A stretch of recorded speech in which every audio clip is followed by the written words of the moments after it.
Assalamualaikum warahmatullahi wabarakatuh.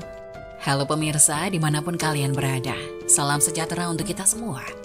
Semoga kita semua dalam keadaan sehat dan tetap dalam lindungannya. Kali ini saya akan membawakan cerita inspiratif dan menarik yang sayang untuk dilewatkan. Semoga kisah ini bisa memberikan manfaat dan pelajaran untuk kita semua.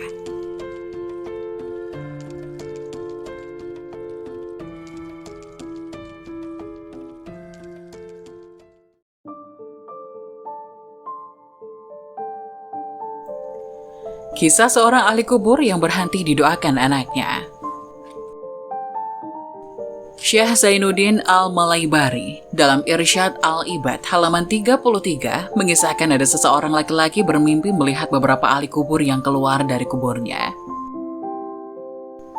Mereka kemudian sibuk memunguti sesuatu, namun belum diketahui apa yang sedang mereka punguti. Laki-laki itu kemudian menceritakan mimpinya sebagai berikut. Aku sempat heran melihat pemandangan itu.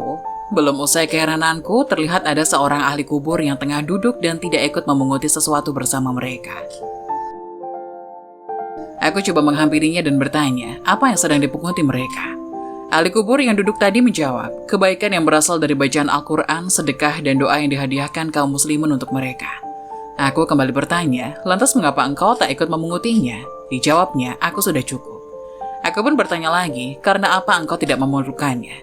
Dijawab oleh ahli kubur tersebut, dengan hatam Al-Quran yang dilakukan dan dihadiahkan oleh anakku setiap hari. Anakku ada di pasar ini dan berjualan zalabiyah, sejenis makanan ringan berbahan tepung dan telur. Keesokan paginya, setelah terbangun, aku langsung pergi ke pasar yang disebutkan ahli kubur dalam mimpi semalam. Benar saja, di sana ada seorang anak muda yang berdagang zalabiyah, sedangkan kedua bibirnya tak pernah berhenti berucap. Aku pun menanyakan, mengapa engkau tak henti menggerakkan kedua bibirmu? Si anak muda menjawab, aku sedang membaca Al-Quran lalu menghadiahkannya kepada ayahku yang sudah di alam kubur. Beberapa waktu kemudian aku bermimpi melihat beberapa ahli kubur keluar lagi dari kuburnya, seperti pada mimpi sebelumnya. Namun yang membuatku heran kali ini adalah ahli kubur yang semula tak ikut memunguti sesuatu, kini turut memungutinya bersama ahli kubur yang lain. Makanya begitu terbangun, aku segera pergi lagi ke pasar guna mengetahui kabar si anak muda yang biasa berdagang zalabiyah sambil membaca Al-Quran itu. Dan ternyata sekarang ia sudah meninggal. Dari sepenggal kisah tadi dapat ditarik beberapa pelajaran. Kebaikan yang dihadiahkan kaum muslimin kepada ahli kubur, baik berupa bacaan Al-Quran, doa, ataupun sedekah terbukti sampai kepada mereka. Demikian pula kebaikan yang dihadiahkan seseorang anak kepada orang tuanya yang sudah meninggal. Contohnya bacaan Al-Quran si anak muda dalam kisah tadi. Hadiah kebaikan dari seorang anak, kerabat, atau siapa saja kepada orang yang telah meninggal cukup meringankan kesulitan orang yang telah meninggal tersebut. Benar apa yang dikatakan Rasulullah SAW bahwa di antara kebaikan yang terus mengalir, walaupun seseorang telah meninggal, adalah anak saleh yang selalu mendoakan. Berhenti yang mendoakan, maka berhenti pula aliran kebaikan itu. Sebagaimana berhentinya kebaikan si anak muda yang membaca Al-Quran karena dirinya meninggal. Kewajiban anak terhadap orang tua adalah berbakti kepada keduanya. Dalam ajaran Islam, berbakti kepada kedua orang tua disebut dengan birrul walidain. Mengutip dari buku Panduan Muslim Sehari-hari, karya KHM Hamdan Rashid dan Saiful Hadi Al-Suta, berbakti kepada kedua orang tua ditunjukkan dengan bersikap patuh, berbuat baik, dan menjauhi hal-hal yang dapat menyakiti keduanya.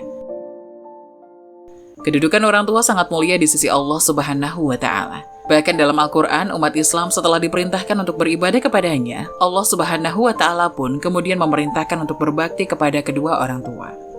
Salah satu perintah berbakti kepada orang tua termaktub dalam surah An-Nisa ayat 36.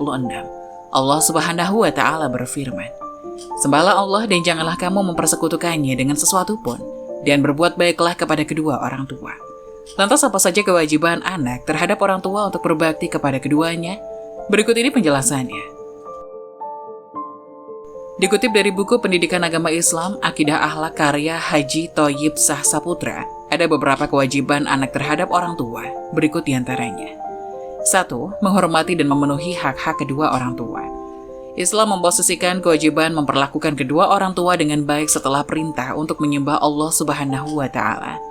Hal ini menunjukkan bahwa memperlakukan kedua orang tua dengan baik, termasuk kewajiban memberi nafkah dan merawatnya di masa tua, menjadi kewajiban utama seorang anak terhadap keduanya.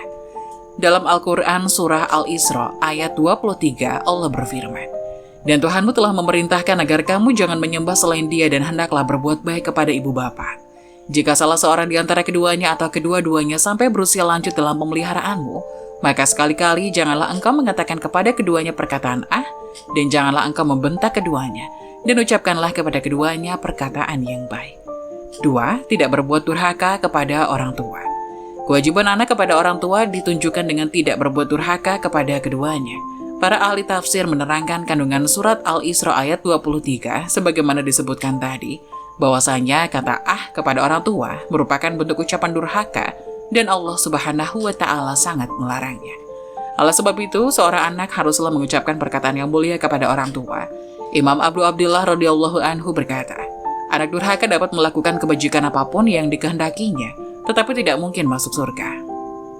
Ketiga, patuh kepada kedua orang tua dan mendoakannya. Seorang anak harus menunjukkan kepatuhannya kepada kedua orang tua dengan penuh kasih sayang.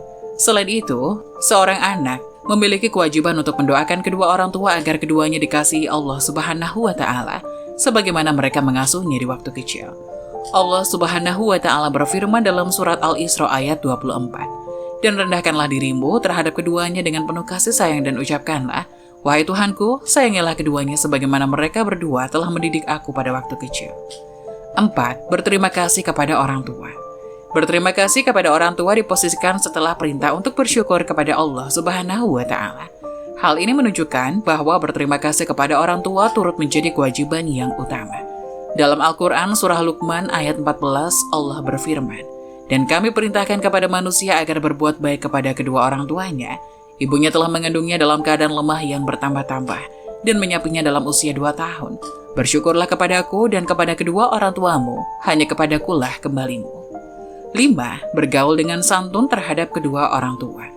Allah Subhanahu wa Ta'ala telah memerintahkan kepada setiap muslim untuk memperlakukan kedua orang tuanya dengan baik dan bergaul dengan cara santun, sekalipun kedua orang tua musyrik.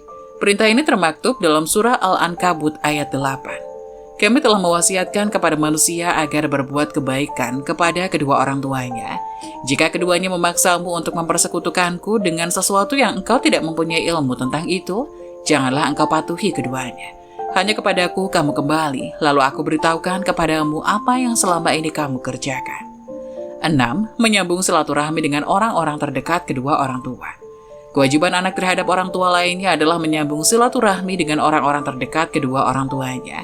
Diterangkan dalam sebuah riwayat, seorang sahabat pernah bertanya kepada Rasulullah Shallallahu Alaihi Wasallam tentang bagaimana cara berbuat baik kepada kedua orang tua, sedangkan keduanya sudah meninggal dunia.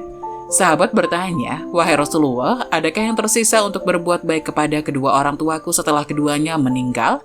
Rasulullah Shallallahu Alaihi Wasallam menjawab, "Iya, ada 4 hal, yaitu mendoakan keduanya, meminta ampunan kepada Allah Subhanahu wa Ta'ala atas dosa-dosanya, memuliakan teman-temannya, dan menyambungkan silaturahim dengan orang-orang terdekatnya." Hadis riwayat Bukhari dan Abu Daud.